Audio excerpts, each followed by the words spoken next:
Estás a punto de escuchar una predicación de Iglesia Kairos, Iglesia Cristiana en Ciudad de México. Sabemos que Dios tiene algo preparado para ti. Te invitamos a que prepares tu corazón para recibir la palabra de Dios y ser hacedor de ella. Y bueno, como primer punto es Cristo, Señor y Salvador. Y parece muy sencillo, parece muy fácil, pero en realidad no lo es tanto, ¿no? Cuando te metes a estudiar un poquito acerca de estos puntos, la verdad es que se abre un panorama enorme. Y hay algo que quiero que veamos, y les voy a dar primero una pequeña retro de quién escribe el libro del que vamos a hablar. Nosotros vamos a abrir Lucas 2, está en el Nuevo Testamento, Lucas 2, y vamos a ver un poco, y de hecho en realidad esa es la base del nacimiento de Jesús. Ahora, si tú festejas Navidad, si no la festejas, no vamos a hablar de Navidad, no te preocupes, estamos a mitad de año, entonces no estamos adelantando la Navidad, pero va a ser muy importante que veamos la base, o sea, esto es la base, ¿no? De lo que vamos a estar hablando, y no solamente la base de Iglesia Kairos, sino la base de qué, pues de nuestra fe. Entonces, vamos a ver Lucas 2, pero antes de comenzar Lucas 2, les quiero dar una pequeña retro de quién era Lucas, quién era la persona que escribió este libro. Lucas escribe como historiador, dándole importancia a pequeños detalles. Y me gustó mucho empezar a buscar de Lucas y de saber quién era Lucas. Él narra de una manera inteligente, es decir, no solamente escribe, sino lo narra de una manera inteligente y ordenada, sabiendo todo lo que estaba pasando Jesús en su vida, pero, o sea, en su vida como persona, pero también en su vida ministerial. Tiene un amplio vocabulario y es muy cuidadoso del estilo que él tiene, ya que su composición literaria es muy culta, no utiliza las mismas palabras, sino él es muy específico y muy cuidadoso en cada palabra que va a poner. Es elegante. Leía que muchos que han estudiado Lucas dicen, él escribe de una manera muy elegante.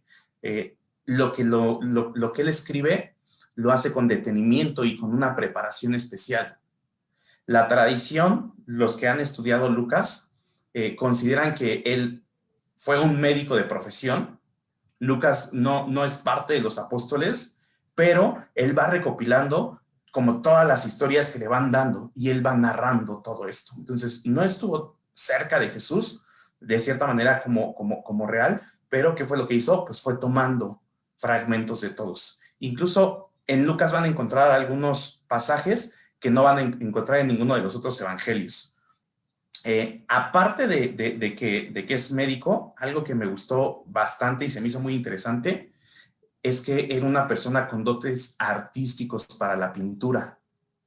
Entonces, no sé si tú te has detenido a ver alguna pintura, pero hay veces que son muy detalladas, muy detalladas. El arbolito aquí, yo me acuerdo cuando en Canal 11 salía Bob Ross y empezaba a pintar y yo decía, ya el cuadro ya está hecho, y él no. Vamos a pintarle la sombra del árbol y el pasto de otra tonalidad, y esto es gente muy detallada. Para mí el cuadro hubiera estado a los 10 minutos perfecto como para exponerse en una galería, pero para él no. Entonces, Lucas, al tener esta parte artística, también se cree que gracias a eso puede describir los personajes de su texto de una manera muy especial. Y entonces justo utiliza palabras muy específicas. Ese mismo dote artístico que tenía para la pintura es el mismo dote artístico que tiene para escribir. Ese era Lucas. Y vamos a empezar a leer Lucas 2. Y quiero que me acompañen. Espero que mientras yo conté esta pequeña historia o este tema de introducción, ustedes puedan tener ya su dispositivo, su Biblia. En Lucas 2 dice: aconteció en aquellos días que se promulgó un edicto de parte de Augusto César que todo el mundo fuese empadronado. Este primer censo se hizo siendo Cirenio gobernador de Siria, e iban todos para ser empadronados, cada uno a su ciudad. Y José subió de Galilea, de la ciudad de Nazaret, a Judea, a la ciudad de David, que se llama Belén, por cuanto era de la casa y familia de David, para ser empadronado con María, su mujer, desposada con él, la cual estaba encinta.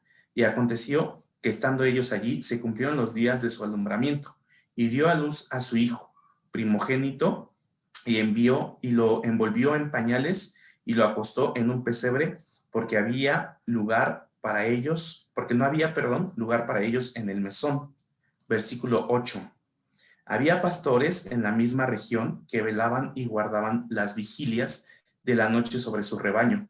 Y he aquí que se les presentó un ángel del Señor, y la gloria del Señor lo rodeó de resplandor, y tuvieron gran temor.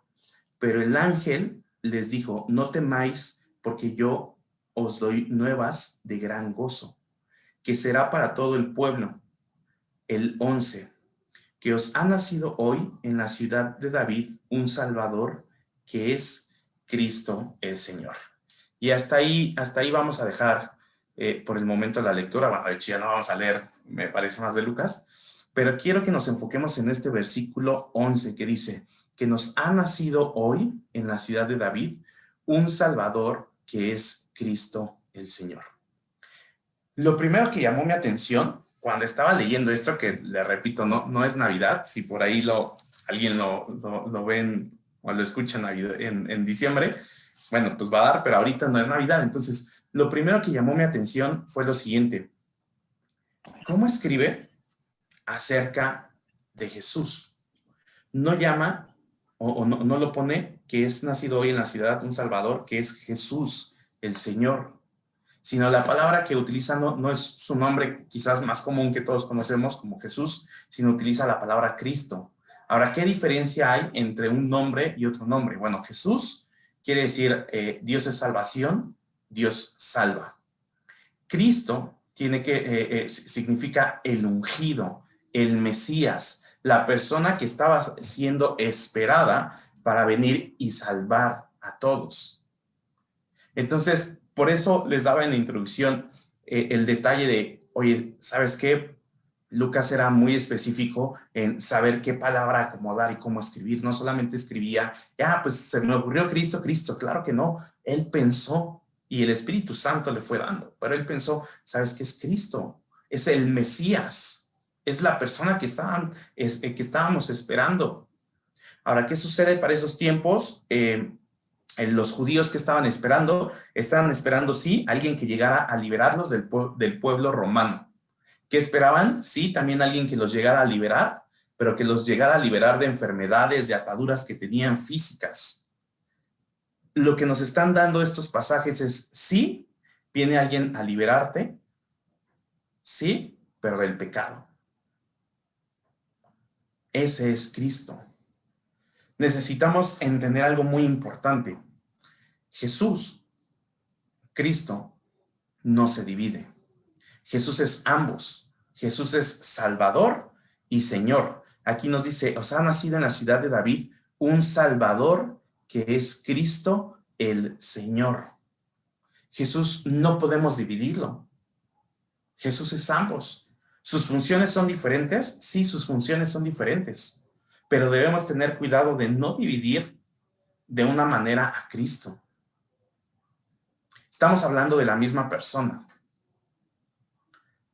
A veces tendemos a separarlo porque pensamos en nuestra mente en cosas tangibles, ¿no? Nuestra mente te lleva a experiencias, te lleva a lo que has vivido, a lo que ya sentiste, a lo que ya pasaste. Y quiero poner un ejemplo. Quizás si a ustedes les preguntaran, me han visto en la alabanza y aprovechen, no soy mercadólogo. Si yo les preguntara a ustedes, oigan, ¿qué soy más?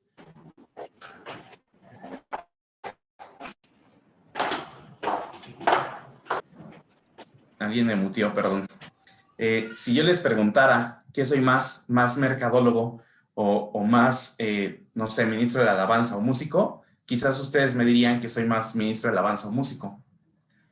Les voy a decir algo. Yo no me considero músico, yo no estudié música, yo por gracia sé un poquito, una embarrada de algo de música, pero yo no soy músico. Sin embargo, si ustedes van y preguntan en el trabajo, ¿qué soy más? Si mercadólogo o músico, les van a decir que soy más mercadólogo, porque me conocen. Entonces, con esto lo que les quiero decir es, nosotros pensamos y decimos, Jesús es mi Salvador, pues es más Salvador que Señor. A lo mejor no es Señor, es Salvador y hasta ahí, ¿no? Y quizás alguien que dice, no, yo estoy haciendo a Jesús mi Señor y le obedezco, piensa que es más Señor que Salvador, y no es así, él es los dos. Yo soy el Abel músico o medio músico y soy el Abel mercadólogo, soy el mismo. En mí, quizás sí van a ver una diferencia de es más uno que es otro, pues sí, porque yo no estudié música, pero sigo siendo el mismo. Pero Jesús no es más Salvador o más Señor, Jesús es el mismo, en la misma medida. Entonces es bien importante que no lo dividamos. Yo soy quizás más hijo, eso sí les podría decir, llevo 30 años de hijo, 33 años de hijo, soy más hijo, más que todas las cosas. Entonces, utilicé esta referencia para poder transportarlos a un siguiente nivel y que podamos entender que no hay un Jesús más Salvador o más Señor o más, no. Constantemente está ejerciendo ambas funciones. No es que deja de ser uno para ser el otro, no lo es así. Ahora, ¿por qué es Señor y por qué es Salvador? Bueno, vamos a ver cada uno de los puntos. ¿Por qué es Salvador? Porque Jesús murió para darnos vida a nosotros. Por eso es Salvador. Creo que la mayoría de los cristianos se sabe, y no lo vamos a buscar, Juan 3:16. Entonces dice, porque de tal manera amó Dios al mundo que ha dado a su Hijo unigénito para que todo aquel que cree en Él no se pierda, mas tenga vida eterna. Entonces, esa parte pues puede ser muy entendible para los que ya conocemos este versículo y decir, claro, pues Jesús es Salvador y es lo primero que nosotros entendemos. Pero quiero que me acompañen a Hebreos 7.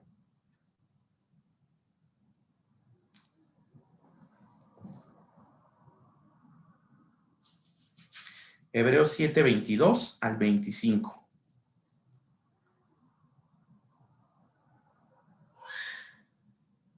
Y lo voy a leer, dice Hebreos 7, 22 a 25, dice, por lo tanto Jesús es hecho fiador de un mejor pacto, y los otros sacerdotes llegaron para ser muchos, debido a que por la muerte no podían continuar.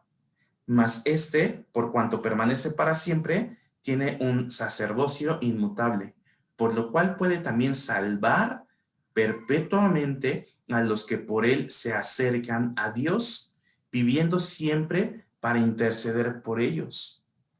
Por eso es Salvador, porque Jesús vino y vino ¿a qué? A salvarnos, vino a darnos vida. Ahora, en estos tiempos hay una realidad, ¿no? Pensamos mucho acerca de las angustias del pecador. Pensamos, no, mires qué pobrecito, pues sí, seguramente se equivocó por esto y lo justificamos, ¿no? Tiene una pena muy grande, mira, tiene grandes cargas, ha sido muy complicado, te necesitas poner en los zapatos de él, pues es una persona que pues ni modo se equivocó, pero mira, no, a ver, necesitamos entender que hay un hecho principal. El pecado es pecado. El pecador va a ser rebelde, el pecador va a quebrantar, el pecador va a violar los mandatos y las normas de Dios. Esa es una realidad, es algo que no podemos cambiar. Ahora, por esos pecadores, o sea, por todos nosotros, por todos los que estamos aquí, Jesús viene a darnos salvación. ¿Qué quiere decir esto? Que Jesús viene a restaurar el derecho de la relación entre nosotros con el Creador. Viene a restaurar al Creador con la criatura. ¿Para qué? Para que pueda volver a haber comunión. Para que nosotros podamos tener comunión con Dios directamente. Amén.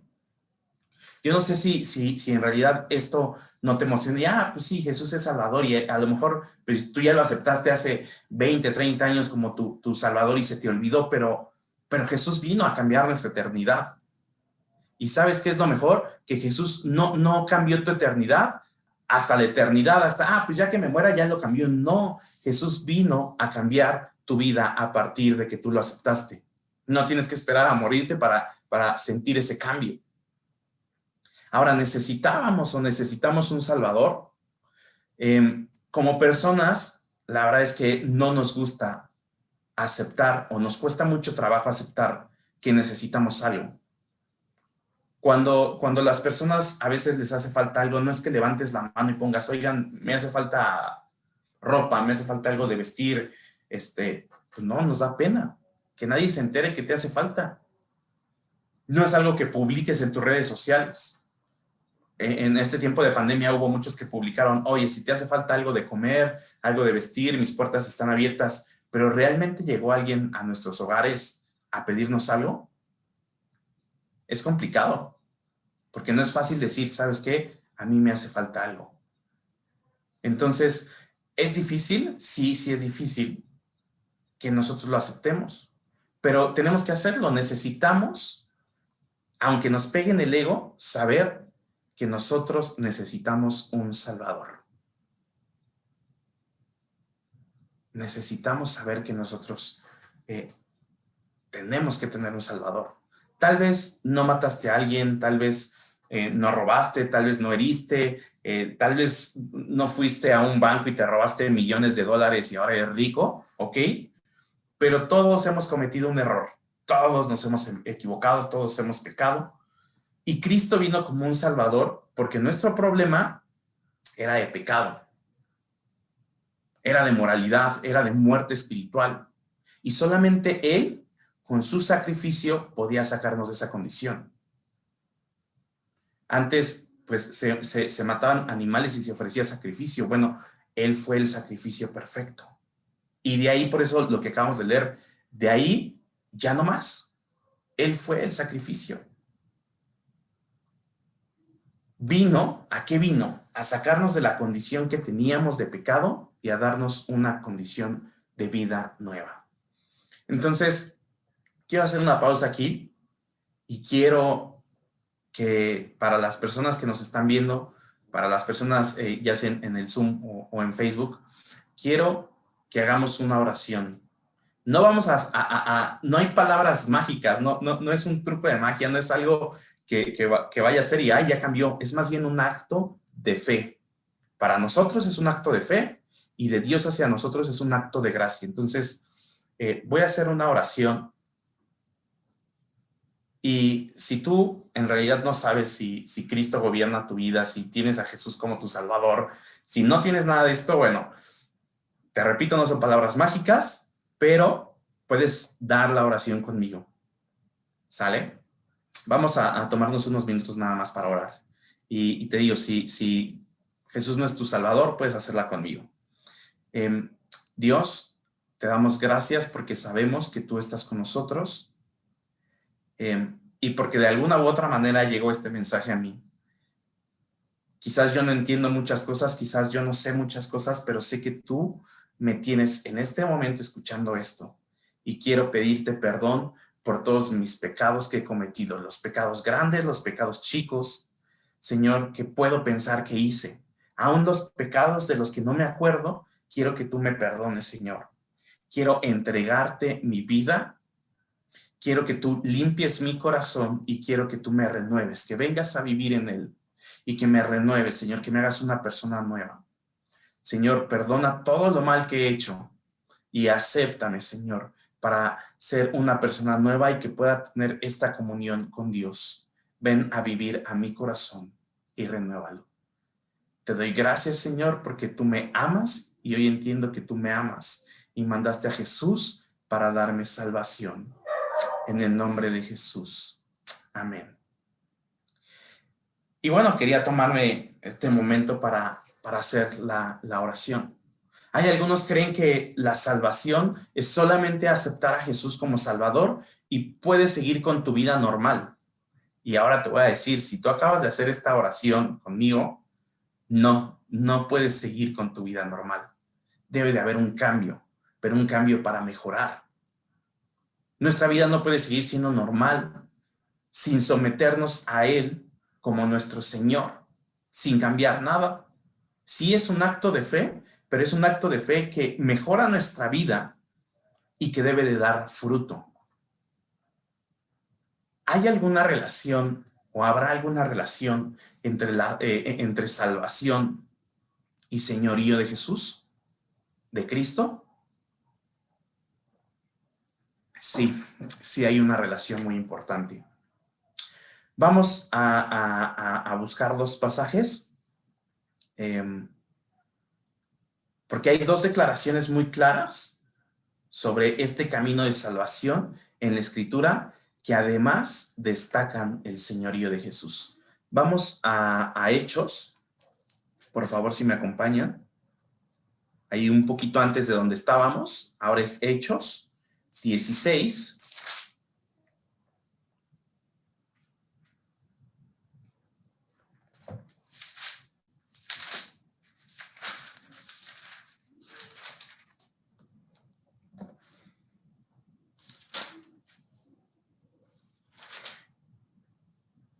Hechos 16, 31. Amén. No pueden decir amén, pero bueno, espero que ya lo tengan, ¿ok? Ya vi los likes. Muchas gracias. Dice, ellos dijeron, cree en el Señor Jesucristo y serás salvo tú y tu casa. Ahí está, cree en el Señor Jesucristo y serás salvo tú y tu casa. Ahí está el señorío de Jesús y ahí está la salvación. Vamos también a Romanos, está un poquito más adelante, poquitito. Romanos 10, 9.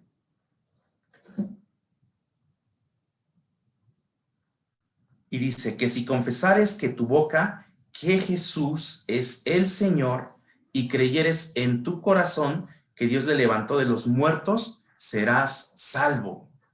Son dos pasajes que son muy conocidos como cristianos. Si llevas tiempo en el Evangelio, son dos pasajes muy conocidos que llevan toda la relación. El señorío de Jesús y su salvación. La salvación y el señorío van de la mano, no podemos separarlo. Les decía desde el inicio, no es algo que podamos separar. Ninguna promesa de la salvación es extendida a aquellos quienes rehúsan acceder al señorío de Jesús.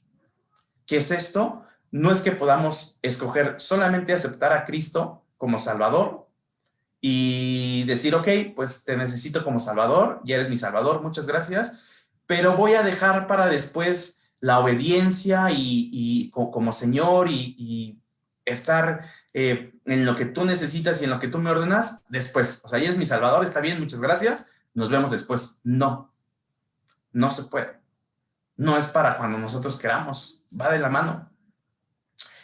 Y entonces, estos textos son la base y me dan pie a la segunda parte. Ya vimos Salvador, Cristo, Señor. Vamos a ver, Cristo, Salvador. Vamos a ver Señor.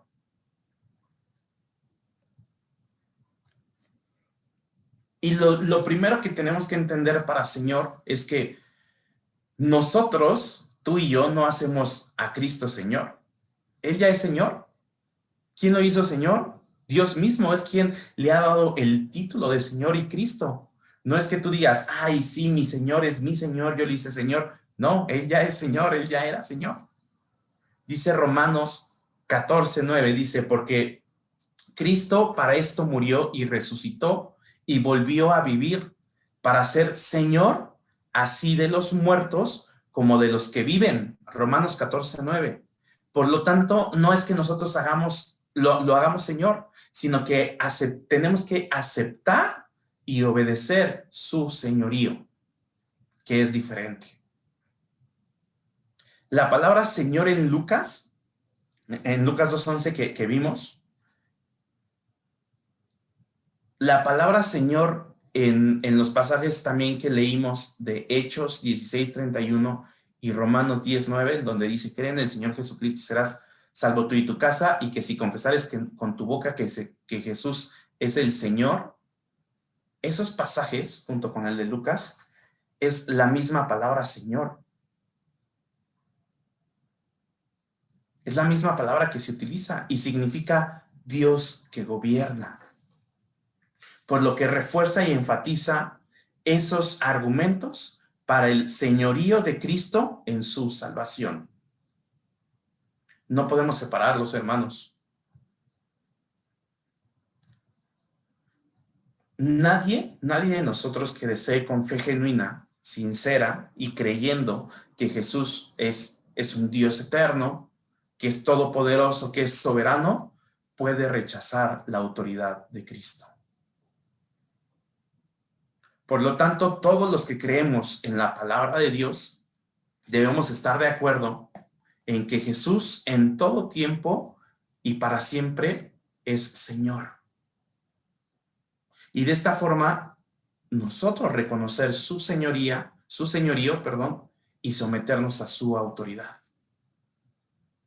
Entonces, ¿aceptas a Jesús como Salvador? Sí, lo aceptas. ¿Cambia tu vida? Sí. Debe de cambiar tu vida. ¿Por qué? Porque ahora vas a obedecerle y te vas a someter a su señorío. Te vas a someter a su autoridad. Y son cosas o son palabras que a veces no nos gustan, ¿no? Hoy me voy a someter. No, pues no me sometí a mis papás. ¿Cómo me voy a someter a Jesús? No, yo no nada más le voy a obedecer. O sea, no me sometía en las clases presenciales al maestro, ahora que están en virtuales menos. Nada más veo la cámara, pero en realidad estoy jugando, estoy haciendo otra cosa. Y quiero explicarte y quiero compartirte que no solo se trata de cumplir, reconocerlo como Señor no solamente se trata de cumplir con lo requerido y con obedecer, sino que va mucho más allá. Nuestra mente no debe de limitarse a, ay, me tengo que someter, todo lo que me pida, pues lo tengo que hacer, y si me manda al Congo, pues ahí tengo que ir al Congo aunque yo no quiera. No se trata de eso. Tenemos que ir mucho más allá. Si Dios es quien gobierna tu vida, entonces, ¿qué debería de preocuparnos? ¿A qué le deberíamos de tener miedo? Si Él es Señor, si ya vimos que Él es el creador y nosotros somos la criatura, ¿qué debería de darnos miedo? Pensar en Jesús como Señor no solamente es pensar en obligaciones o tareas que debemos cumplir. Eso es tener una visión muy limitada. Y te voy a dar un último ejemplo.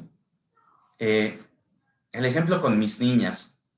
Y bueno, el bebé todavía no pide nada, pero está muy pequeño. ¿Ellos deben de obedecer y de acatar las reglas que hay en casa? Sí. Si yo le digo, no tires los juguetes, no te tires al piso y te revuelques, ¿deben de acatarlo? Sí. ¿No desobedezcas a mamá, deben de acatarlo? Sí. Deben de acatarlo. ¿Por qué? Porque están, no lo quiero decir, pero están en mi reino, en mi casa. Y deben de someterse ¿a qué? A la autoridad. Sí, no les encanta, a veces no les encanta. Oye, Sofi, no tires los juguetes, ve y levántalos. Ay, papá. Y va y bueno, va y medio los levanta, ¿no? Dara, no debes de hacer berrinche. ¡Ah! Se tienen que someter. Pero la visión no debe de llegar hasta ahí. ¿Ellas gozan de todo lo que hay en casa? Sí. ¿Ellos gozan de una protección? Sí. ¿Gozan de un techo? Sí. ¿Gozan de alimentos? Sí. Ellas no se preocupan si hay trabajo o no hay trabajo. Ellas no saben que hay trabajo. Ellas, gracias a Dios, oran por el trabajo de papá, pero ellas se levantan y piden, papá, quiero azucaritas. Ahí están las azucaritas. Oye, papá, es que hoy quiero comer nuggets. Ahí están los nuggets. Oye, papá, quiero ver la tele. Ellos no saben que se tiene que pagar por internet, por Netflix, por lo que sea. Ellos solamente quieren verlo. Entonces, sí es cierto, ellos y ellas, bueno, los tres tienen que acatar las reglas y obedecer, sí. Pero, ¿sabes? También gozan de estar ahí.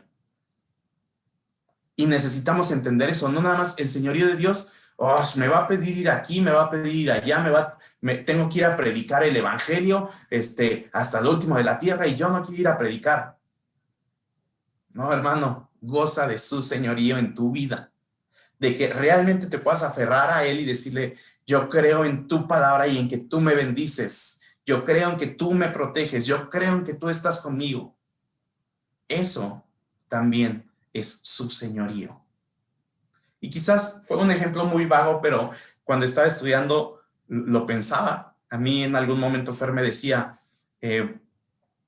tú puedes venir a mi casa y siéntete como hijo, porque siempre has sido mi hijo espiritual y puedes tomar lo que quieras. Y yo apenado no tomaba ni un chocolate. El problema es ahora que ya lo entendí y que veo que puedo tomar lo que yo quiera, porque hay confianza. ¿Debo de acatar cosas en su casa? Claro que debo de acatar cosas en su casa, como cualquiera de sus hijas. Pero, ¿sabes? También se siente bien padre que llegues a una casa y que digas, no me preocupa si hay comida, si no, si quiero ver, yo solamente quiero gozar. Pues también ese es el señorío de Cristo.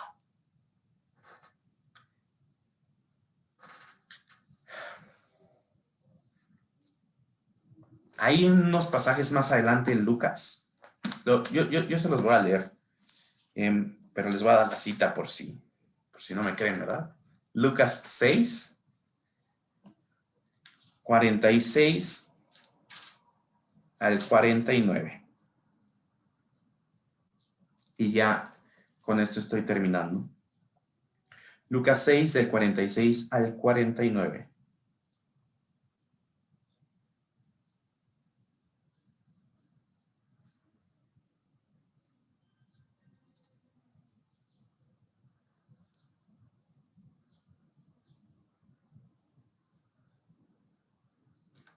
Ay, perdón, estoy en otro. Dije, ay, aquí está del 46, perdón, al 49. ¿Por qué me llamáis Señor, Señor, y no hacéis lo que yo digo? Todo aquel que viene a mí y oye mis palabras y las hace, os indicaré a quién es semejante. Y bueno, ahí viene una explicación, ¿no? Hasta el 49, pero lo importante ahorita es el 46. ¿Por qué me llamáis Señor, Señor, y no hacéis lo que yo digo?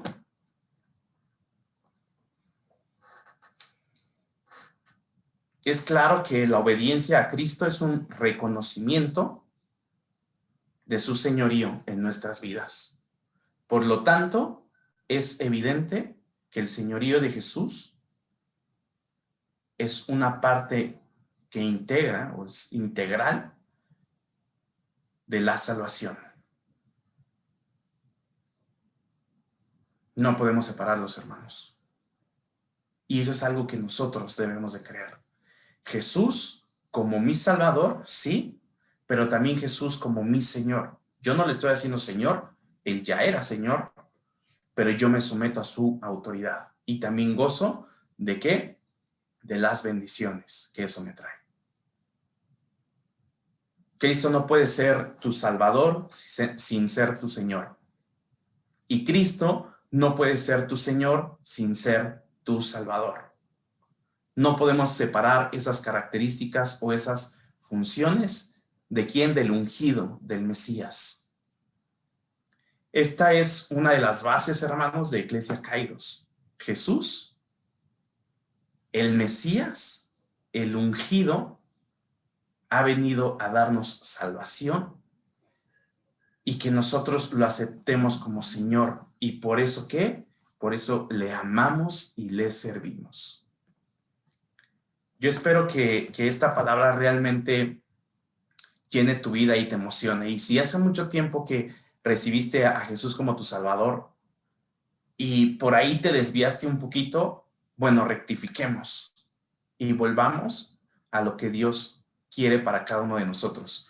Por eso, a partir de esta lección en adelante, se llama como el camino, porque vamos a ir viendo paso a paso las bases. Amén. Entonces, déjenme hacer una oración. Ya con esto terminé. Y que Dios nos bendiga y bendiga a cada uno de nosotros. Y ya le doy paso a Karen. Dios, gracias por la palabra viva que tú tienes para nosotros, porque quizás hace mucho que te aceptamos como Jesús, como Jesús Salvador, pero no quisimos someternos, Señor, y seguimos viviendo igual a como antes lo hacíamos. Tal vez acabamos de tomar esa decisión de hacerte, Señor, de aceptarte como Salvador, pero no sabemos qué sigue. Yo te pido que podamos entender Señor, tu gracia, aceptar tu salvación, pero también tu señorío, y saber que hay cosas que tal vez no hacemos bien, cosas que en donde seguimos fallando, que por gracia tú nos has salvado, pero que también nos sometemos a tu señorío. Que sí, es correcto, vamos a obedecerte, Señor, en lo que tú nos mandes, vamos a obedecer tu palabra que tenemos aquí, pero también vamos a gozar de tus bendiciones, de tus promesas, de que tú estés con nosotros. Gracias, Dios, por mandar a Jesús para salvarnos. Y gracias porque también lo hiciste, Señor, porque es Dios que gobierna. Te pedimos que tú gobiernes nuestras vidas, te pedimos que tú estés con nosotros y que tú bendigas la vida de cada uno de mis hermanos. Gracias, Padre, bendecimos la vida de Iglesia Kairos, la vida de cada integrante, y la ponemos en tus manos, sabiendo que cosas poderosas vienen cuando aceptamos tu señorío en nuestras vidas, y el reino de los cielos se abre para nosotros. En el nombre de Jesús. Amén. Gracias por oír esta predicación de Iglesia Kairos. Deseamos que Dios siga hablando a tu vida para formar su propósito en ti. Búscanos y síguenos en nuestras redes sociales que están en la descripción de este audio. Nos escuchamos en la siguiente predicación. Dios te bendiga.